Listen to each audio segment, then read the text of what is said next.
How's everybody today? Great. Well, usually, a guy my age can't remember why he went into a room, but you'd be surprised at how many old memories that you have. So I'm going to touch on a few of them today, and we'll go from there. Carroll Springs was and is a very unique community. It was settled in like 1850s, somewhere in the 1850s, and most of the people that settled here were kin to one another. So that kind of created a team atmosphere, like to work on the graveyard or do anything that you wanted to get done. When they came, when newcomers come, they would be integrated into the family atmosphere, and that made them want to help and get things done. We've had a few antagonists over the years, just like anybody else, but they have never kept us from growing all the time. For the most part, our people were our strongest asset, and still are. They were hardworking, honest, God-fearing, thankful people.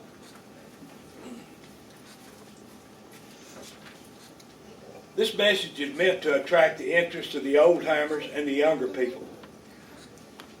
If you have seen all these items growing in the woods, you're an old-timer. If you're not, you're part of the younger set. Devil's claws, wild gourds growing in the woods, persimmons, black hulls, and huckleberries and chinky pins. So, if you've seen, you know what category you fall into. Now, for the old-timers, your part is understanding the changes, which have been many, many, I'm sure all of you agree, over the years, over the last 60 years. More importantly, is to make sure that the younger people know what you know as far as the radicalness of the change. The younger people, their objective is to show you how people helping people through the tragedies to overcome them and have a more productive life. The church was moved here in 1859. The cemetery preceded in 1880. The church was moved in 1883. The cemetery proceeded in 1859. In fact, there's some barrels out there of people who died then. And in the late 40s and early 50s, just before Memorial Day, the men and boys would come out and we'd build a brush arbor just to the north of where the church building's at. Mainly because we didn't have any electricity and it was just too hot to hold services in here. And so we'd have a week revival out there. And when we build a brush arbor, we'd move the pews out from the church into the arbor. Now, at that time, like I say, we didn't have electricity, so we hung up lanterns. Okay, about half through the sermon, the katydids would almost drown out the preacher. Unless, of course, it was Coy York, and then you could hear him for 100 yards away. And after that bit of fun, there's a dog would come in, and he'd stroll up and down the aisles like he's taking up collection. So that was real funny to us kids. In fact, it was so funny to me, I got a whooping when I got home. And a very stern warning about next time. So I had to learn how to hold it down. Church in those days was a much more social event because there really wasn't a whole lot else to do other than just go to work. You either went to the field or went to church. The singings, I enjoyed most. The great singings we had out here, and we had some good singers. After listening to that all of my years down here, it becomes a habit, and I still listen to probably over 10 hours of gospel music every week. I just love it.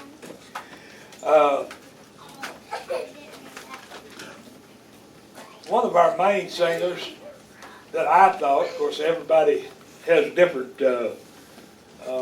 things that they like, but I love to hear Miss Bertie Till sing. Now, I would try to get as close to her as I could. She sung the most beautiful alto I've ever heard in my life. And it would have been nice if we'd have had the technology to record then like we do now. Because I'd love to sit down and hear a CD with her singing. Beautiful. I also loved hearing Miss Daisy Aikens and Mr. Pink Hawkins. They were real good. People in Carroll Springs were calling long distance long before there was phones here by using the power of prayer. When I began school in Carroll Springs in 1944, the school building was sitting approximately where the youth center is out there now. It consisted of 3 rooms. On the west end was a classroom that the teacher taught 6th grades in. And in the middle was an old classroom that wasn't being used anymore. And then on the east end, Miss Minnie Kell cooked lunch for us. And by the way, that lunch cost us 10 whole cents a day. But then gas was a dime a gallon at my uncle's store. One of the things that we were required to do, the first thing when we got to school, is to go back and pick up a jug or a jar, whatever size you was, your size, and go down to the spring, which is located where the road varies back to the east, up here down the hill about 100 feet. Everybody was required to go down there and get a jug of water and bring it for the day, for the cleanup and cooking. So during the winter, we'd go down there and you'd want to get back just as fast as you could because it's cold. And we'd hug up that old big wood stove in the classroom. And in the spring and fall, we'd want to run down there and get back as soon as we could to try to get in some serious playtime before time for the bell to ring. So we actually, here in Carroll Springs, had running water long before we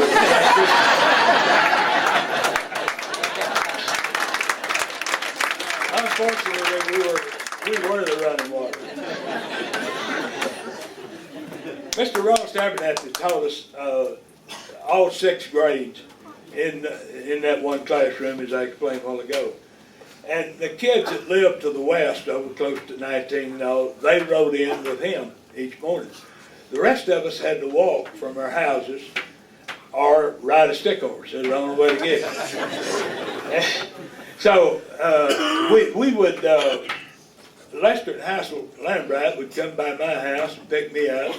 We'd go east till we got up to the Garvin Mitchell place, and there we would meet Gladys and Nolan Cummings. Then we would go south to the Big Jack place, or where Glen Holly's road is now, and pick up the Staines girls, Shirley and Betty, and we would continue then down to where Hattie and Ruth Price lived, and at that point we'd cut across the field to get out here to save a little bit of mileage, and it was about 1.5 miles or 2 miles.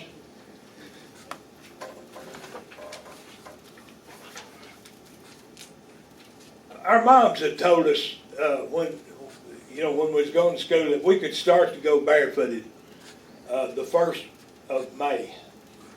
And we thought after the weather had kind of cleared up, the sun had got bright, that they just didn't understand. So we'd wear shoes and pull them off and leave them under a bush or something and come on to school, pick them up on the way back. There was a couple of times when we picked them up, they were a little soggy because it rained that day. But we still felt the full effects of Miss Hattie's grass burrs and bull nettles.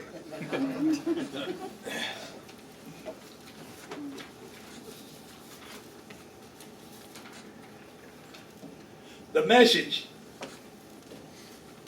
is to attract the interest of the younger people in helping forward the church and the cemetery and make them like our forefathers have made for us. So, everybody pay close attention. I got something that I call PHP that was a very big thing in Carroll Springs all the time that I was growing up.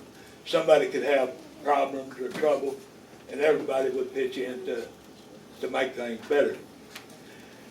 1 Corinthians 13:13, and now these three remain, faith, hope, and love.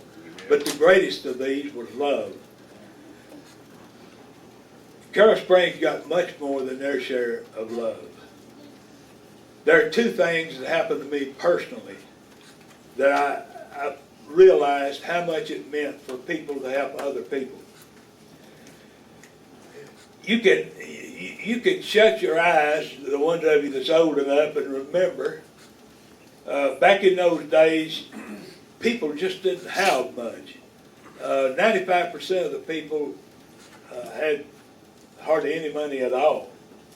But we didn't know it because we didn't have anything to compare it with. We thought we was just like anybody else.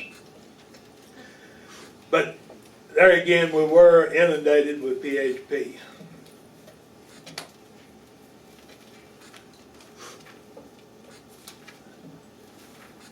The first thing that happened to me was my sister got sick. She had rice disease, a kidney disease, which was incurable at that time. She was sick for over 3 years. My dad, Avon Holley, worked for Vaught Aeronautics in Grand Prairie. Janelle was being treated here in Athens for the first year. At that point, we completely ran out of money, and the family was in real bad shape. The community took up more than $200 for us, which was a great bunch of money back in those days. And when it was presented, my dad and mother both cried. After the year, she was moved from Athens to Scottish Rite Hospital in Dallas. And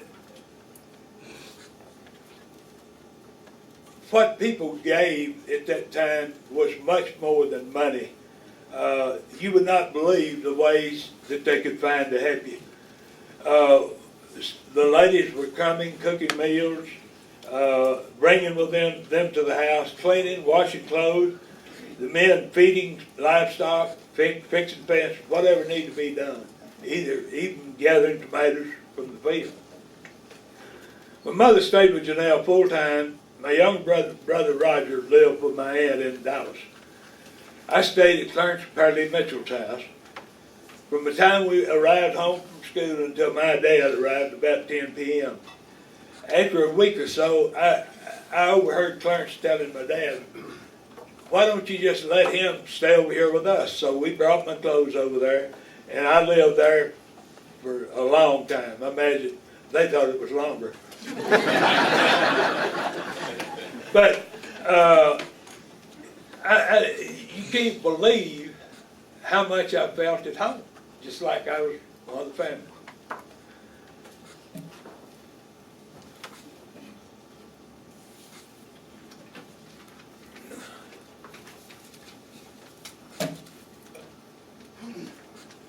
And I really appreciate the commitment Clarence Parley made at that time.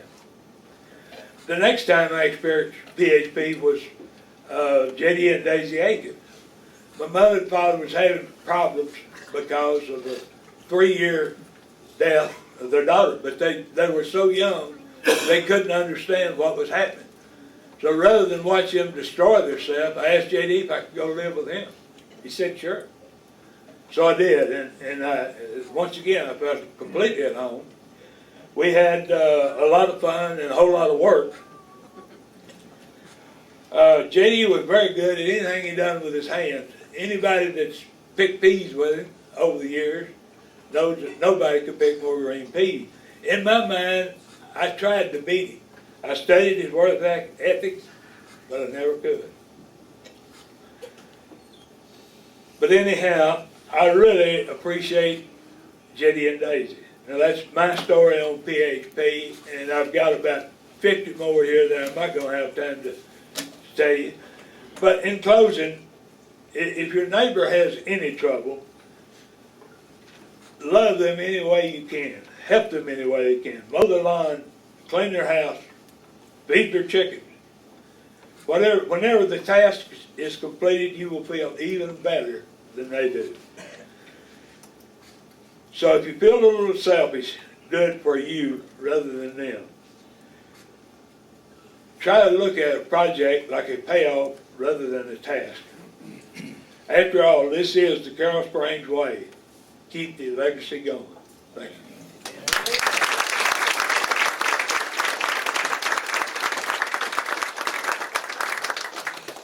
Just a minute.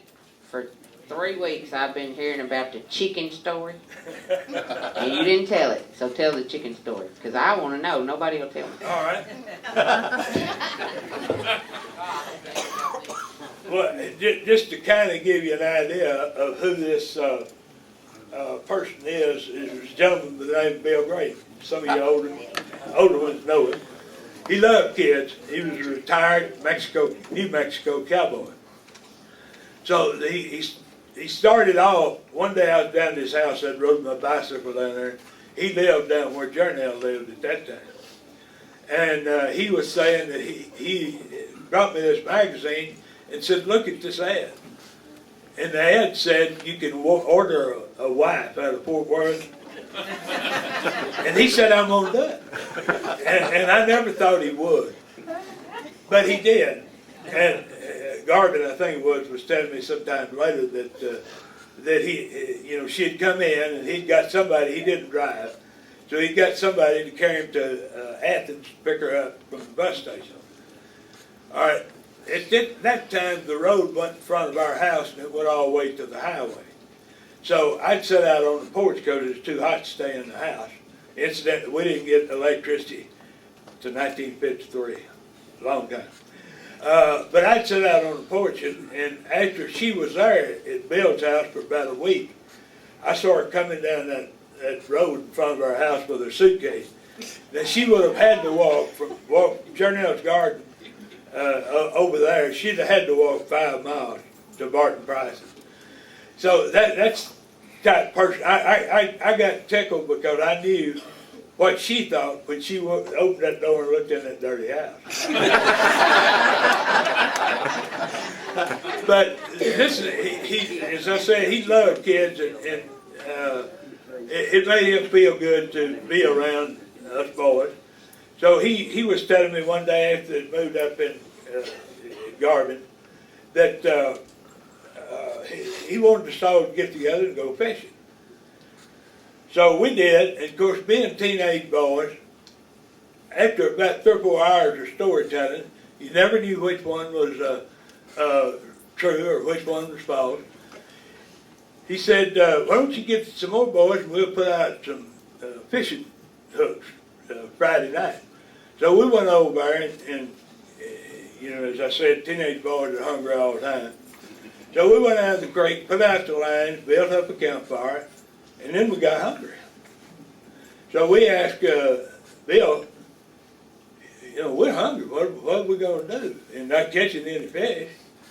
And he said, well, I tell you what, go up to Lucas's house, which lived across the road at that time, and steal one of his chickens and bring him back down here and we'll cook it.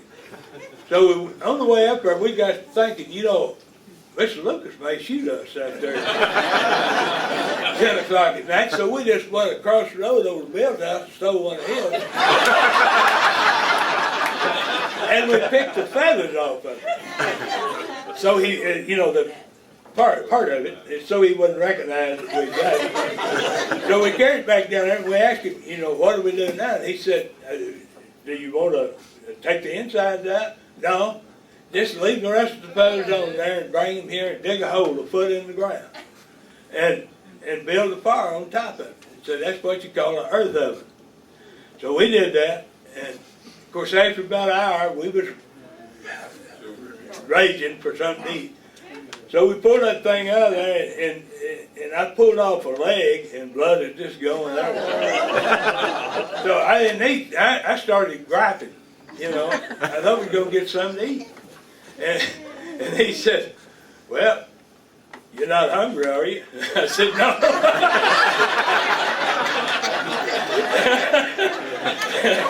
So when we left there, we were going to walk all the way from down on Catfish over to Wayne's store and stay all night over there. There was 4 of us, me and Lester and Wayne and Max Holcomb, I believe it was, or Clinton Lambright. And So when we walked about halfway, by this time it's about 1 o'clock. We got out of where our Cliff's old store used to be, and we just, felt like we'd give out. We probably done walked 3 miles. So we got out there and laid down in the middle of the road. So if somebody had come over that hill, they would have took care of it that night. I wouldn't have had to worry about it. But anyhow, that's the fishing story.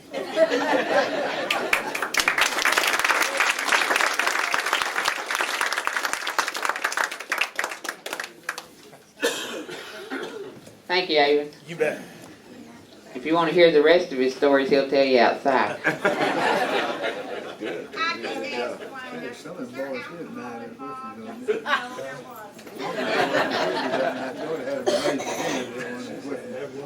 Does anybody else have anything they want to say? Hey, we're going to get out on time. If not, I'm going to ask Wayne Mitchell to give our benediction and bless our food. And don't forget, the cemetery board meets after we eat. Let us pray. Gracious Heavenly Father, we do thank you, Lord, for this day and for all of the blessings you give us, all the opportunities we have to serve you. We just ask, Lord, that you be with each one of us and help us, Lord, to be good neighbors, be good friends with each other and people that we come in contact with, that we might spread your word. We just ask now, Lord, that you go with each one of us, bless this food that we're about to take up, bless the hands who prepared it, and bless each family that is here. Bless our fellowship time, that we might thoroughly enjoy that and praise you. In Jesus' name we pray. Amen. Amen.